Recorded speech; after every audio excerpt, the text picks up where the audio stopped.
Dude, sometimes I look at a brand new game fresh off the release and think, okay, it looks great, but is it really that much better than what we already had before? With that in mind, today I've put together 15 games considered outdated that anyone who calls themselves a gamer is practically required to play. Seriously, these masterpieces still hold up incredibly well to this day. And here's the most interesting part. You might be surprised to realize that they didn't rely on insane technology to be this good. So let's check out this list. Dying Light. Man, let me tell you about the first time I stayed out past sunset in Dying Light. I went from feeling like a total parkour god, jumping over rooftops and smashing zombie heads, to literally shaking as I heard a volatile scream right behind me. That transition from day to night is still one of the most stressful and brilliant mechanics in any game, period. It's outdated? Please. The parkour here feels way more fluid and physical than most of the stuff we see now.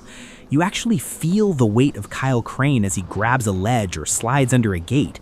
The combat is just crunchy. There's no other word for it. Every time you swing a modded electric machete into a biter, you feel the impact.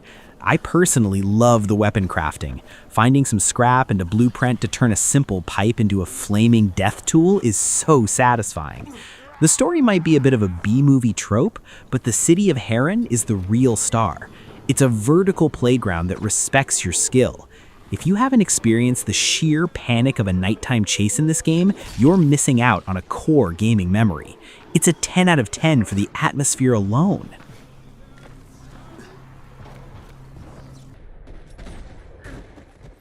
Next up is Max Payne 3, and honestly, it's a crime that Rockstar hasn't touched this franchise since.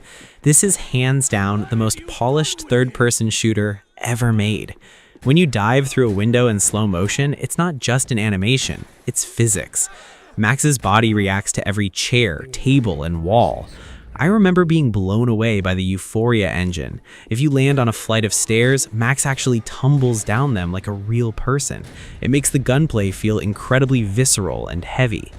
The change of scenery to Sao Paulo was such a bold move too. It's sweaty, it's bright, and it contrasts perfectly with Max's dark, noir-style internal monologue. Max is a mess, a pill-popping, whiskey-soaked ghost of a man, and James McCaffrey's voice acting is legendary. The bullet time is still the gold standard. Nothing beats that final kill cam where you see the projectile in slow-mo. My only gripe? The cutscenes are unskippable because they hide the loading screens, but the story is so gritty and well-written that I usually don't mind the wait. It's a high-octane masterpiece that proves linear games can still be absolute kings.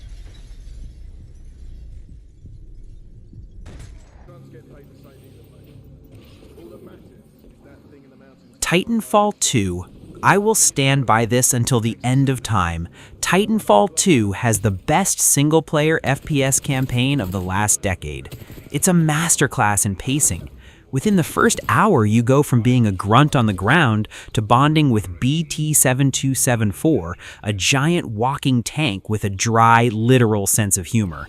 The movement system is pure gameplay crack. Wall running and sliding feels so natural that every other shooter feels like you're walking through mud. It hooks you because it's constantly throwing new, brilliant ideas at you and never lets up. I'll never forget the Effect and Cause mission, the one with the time travel device.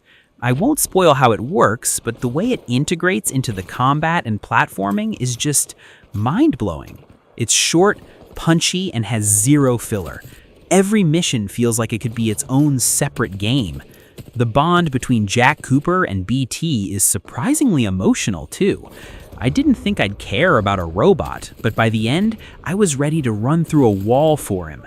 It's a tragedy this game didn't get more love at launch. If you call yourself a fan of shooters and you haven't played this, go fix that right now. For BT.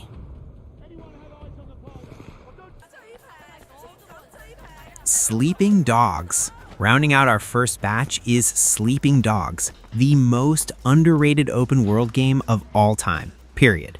You're Wei Shen, an undercover cop infiltrating the triads in Hong Kong, and the story is basically a top-tier John Woo movie. The atmosphere is what really does it for me. The night markets, the neon signs reflecting in the rain, the smell of street food almost coming through the screen. It feels so much more alive and dense than the massive, empty maps we see in a lot of modern AAA titles. The combat is the real standout. It's heavily inspired by the Batman Arkham style, but with a much more brutal martial arts twist. Using a car door to crush a limb or shoving someone into a spinning exhaust fan, it's visceral as hell. The driving also has this arcade-like snap to it that makes high-speed chases through narrow alleys a total blast. I'm still heartbroken we never got a sequel, because Wei Shen is such a complex, tortured character, caught between two worlds. It's a game with a massive heart, a killer soundtrack, and a world I honestly never wanted to leave. Don't let the outdated label fool you. This game has more soul than most things released this year.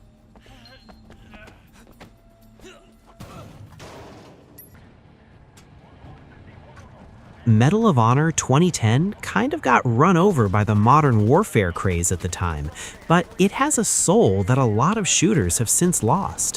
While everyone else was chasing big cinematic explosions, this game tried to be real. It focuses on Tier 1 operators in Afghanistan, and the tone here is much more tense and personal. I clearly remember the Belly of the Beast mission. You're pinned down on a mountainside, ammo is running low, and the sound of bullets slamming into the rocks is deafening. It's not about being an invincible hero, it's about survival and brotherhood under a scorching sun. The gameplay has a different kind of weight. The guns kick hard, the gunfire sounds sharp and raw, and movement feels more deliberate.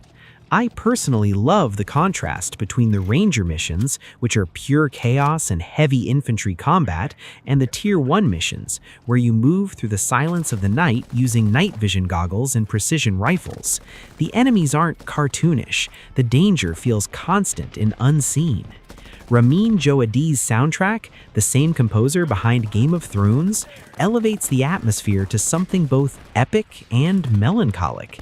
It might look a bit dated graphically in places, but the respect it shows for military realism still puts a lot of modern shooters to shame.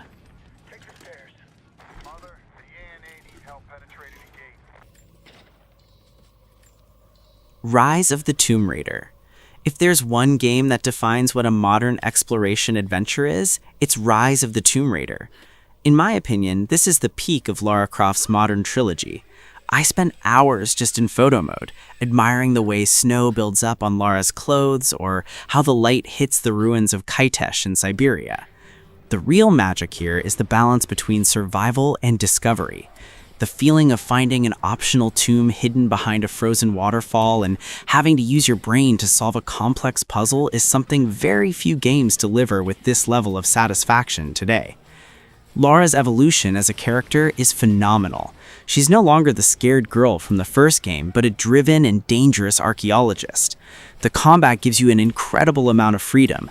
I personally love playing in full stealth, using rope arrows in the environment to take out Trinity mercenaries one by one without ever being seen. But when things go loud, the firearms have excellent impact. The Metroidvania mechanics, where you gain new gear and return to old areas to unlock secret paths, are incredibly addictive.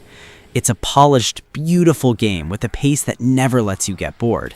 If you want to feel like a true explorer, this is an absolute must-play.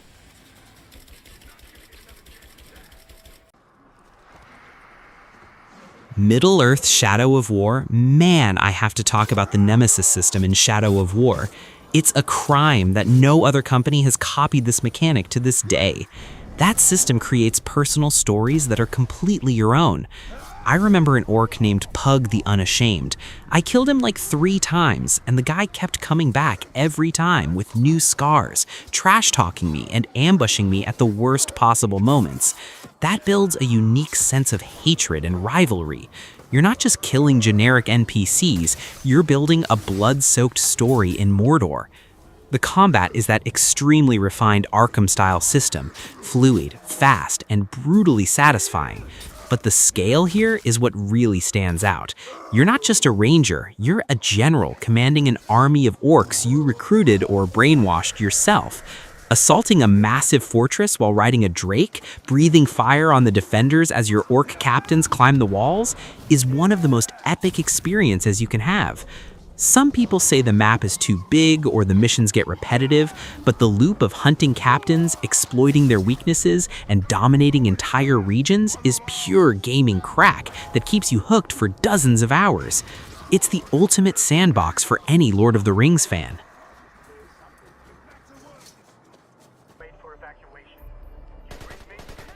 Splinter Cell Conviction.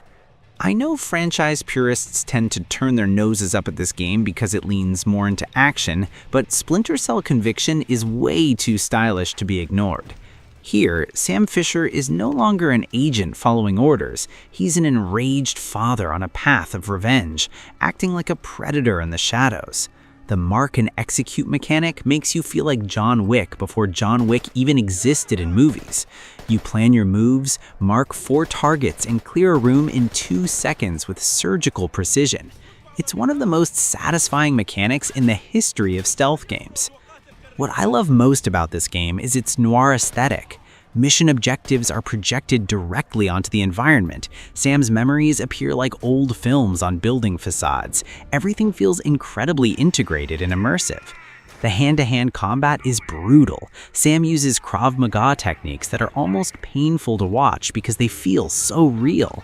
Stealth here is aggressive. You use the shadows to strike, not just to hide. The story is personal, fast-paced, and keeps you on edge the entire time. It may not be the slowest, most methodical stealth game out there, but the feeling of being the most dangerous hunter on the planet is executed perfectly here.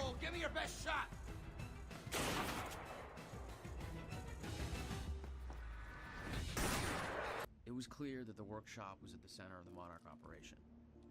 Quantum Break is such a trip. Within the first hour, you realize this isn't your average third-person shooter. It's a high-concept sci-fi experiment that mixes a game with an actual live-action TV show. I remember the first time I caused a time stutter, seeing the entire world freeze and shatter into these crystalline shards while I could move freely was a total holy crap moment. Remedy Entertainment are absolute masters of atmosphere, and the way they blend the gameplay with the live-action episodes was so ambitious.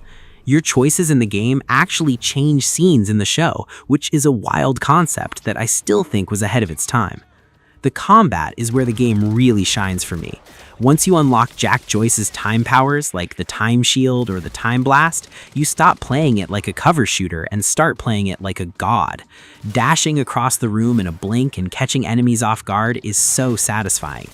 I'll be honest, the story can get a bit brain-melty with all the time travel logic, but the performances by Shawn Ashmore and the legend Lance Reddick keep it grounded. It's a stylish, heavy-hitting experience that still looks incredible in 2026. It doesn't rely on a massive open world. It relies on a rock-solid vision and powers that make you feel truly powerful.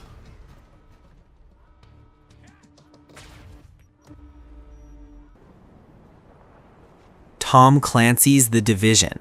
I know, people have mixed feelings about looter shooters, but let's talk about the vibe of the first The Division. To this day, I haven't seen a more atmospheric realization of New York City. Walking through a snowy, deserted Manhattan on Christmas Eve, seeing the abandoned cars and the flickering lights, it's haunting. I remember my first time entering the Dark Zone, that tension of not knowing if the other players you meet are going to help you or shoot you in the back for your loot. That's some of the most heart-pounding multiplayer I've ever experienced. The gameplay loop is incredibly addictive. Customizing your agent, upgrading your base of operations and the post office, and finding that one perfect high-end assault rifle kept me hooked for months. What I really love is the environmental storytelling. You find these echoes, holographic reconstructions of past events that show you the tragic stories of the people who lived through the outbreak. It's a dark, grounded take on the apocalypse that feels much more real than a zombie wasteland. Even if you just play it solo to experience the world and the story, the level of detail in that map is something every gamer needs to witness at least once.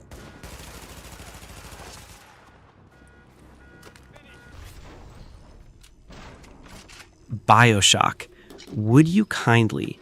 Those 3 words changed gaming forever. BioShock isn't just a game, it's a philosophical masterpiece. I'll never forget descending into the underwater city of Rapture for the first time. Seeing that Art Deco architecture crumbling under the ocean while a madman talks about a world without rules, it's pure genius. It's an immersive sim that actually respects your intelligence. You aren't just shooting, you're combining plasmids, superpowers, with traditional weapons. Setting a pool of water on fire with a trap bolt and then shocking it with electricity, that's the kind of creative freedom that modern shooters often lack. The atmosphere is thick with dread and nostalgia. Every corner of Rapture tells a story of a dream that turned into a nightmare. And the Big Daddies, they are still some of the most terrifying and iconic enemies in history. The way they groan and stomp through the halls makes your hair stand up. It's a game that asks deep questions about freedom, power, and choice. And the twist? Man, if you haven't experienced the twist in BioShock, I am actually jealous of you. Go play it right now. It proves that you don't need 4K ray tracing to create a world that is completely unforgettable.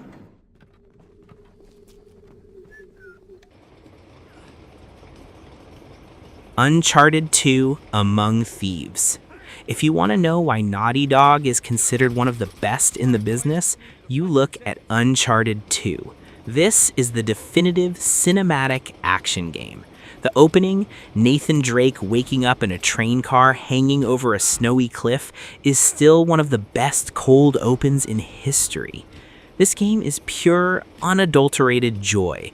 It feels like you're playing through the greatest Indiana Jones movie ever made. The chemistry between Nate, Sully, and Chloe is so natural and funny that you genuinely care about them. It's not just about the treasure, it's about the journey.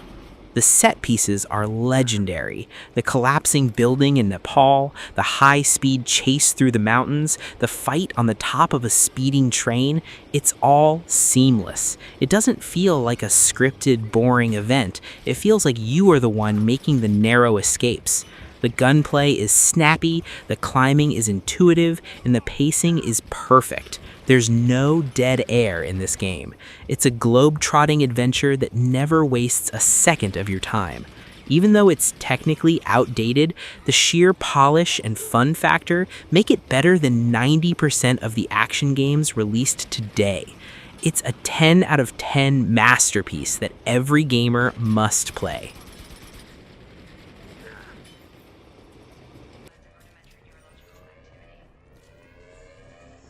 Mass Effect 2, let me be perfectly clear, is the gold standard for how to write a sequel. It kicks off with one of the most shocking openings in history. I remember literally dropping my controller and saying, wait, did that actually just happen?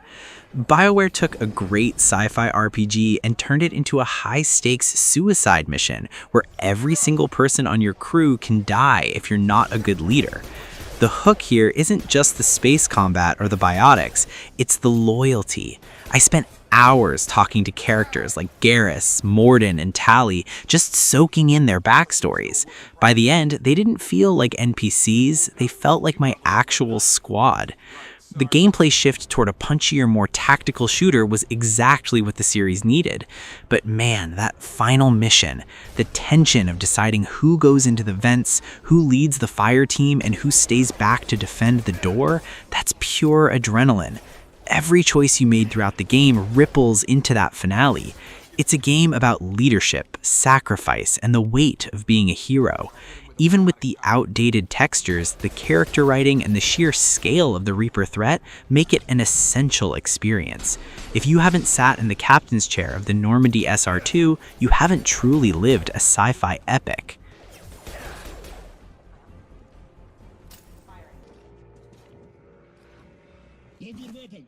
Metro 2033 Redux.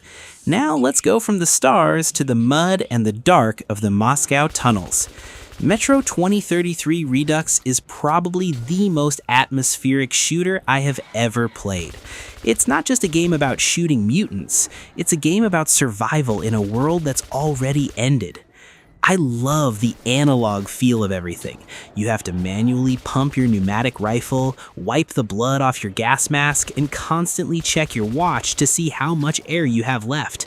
It's claustrophobic, it's terrifying, and it's beautiful in a very bleak way. The world building is just top tier. I found myself just standing in the market stations, listening to people talk about their lives before the bombs fell. It makes the world feel heavy. The combat is gritty and desperate. Ammo is literally money in this world, so every shot you take feels like it's coming out of your pocket. I personally love the Ranger mode because it removes the HUD and makes you rely on your senses. It's a slow burn horror shooter that respects the source material perfectly.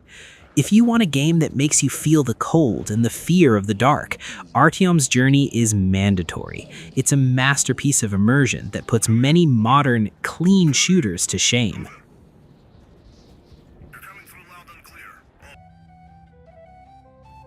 The Witcher 3 Wild Hunt.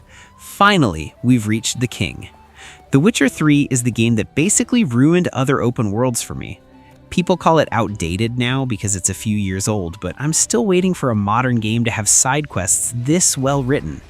I remember wandering into a tiny village in Velen, thinking I'd just do a quick contract for some gold, and 3 hours later I was caught in a massive, heartbreaking story about family, grief, and monsters that weren't always the ones with claws. Geralt of Rivia is such a nuanced protagonist. He's cynical and world-weary, but he's got this hidden heart that makes every choice feel personal. The world itself is just chef's kiss. Whether you're riding through the war-torn no man's land or sailing the frigid waters of Skellige, the atmosphere is intoxicating. I spent weeks just playing Gwent in taverns and tracking down legendary gear. The combat is tactical and forces you to actually be a witcher, brewing potions, oiling your blade, and studying the bestiary. It's a game that respects your intelligence and rewards you for just existing in its world. It's a massive, beautiful, and deeply human masterpiece. If you call yourself a gamer and you haven't lived Geralt's life, you're missing out on the soul of our hobby. And that's the list. 15 outdated games that, in my opinion, still have more soul and personality than half the stuff coming out today. These games didn't just rely on pretty graphics, they relied on vision, grit, and amazing storytelling. They are the reason I love gaming. But I want to know, which old game do you still play today? Is there a classic you think everyone must play that I totally missed? Drop a comment below and let's talk about it. I read every single one.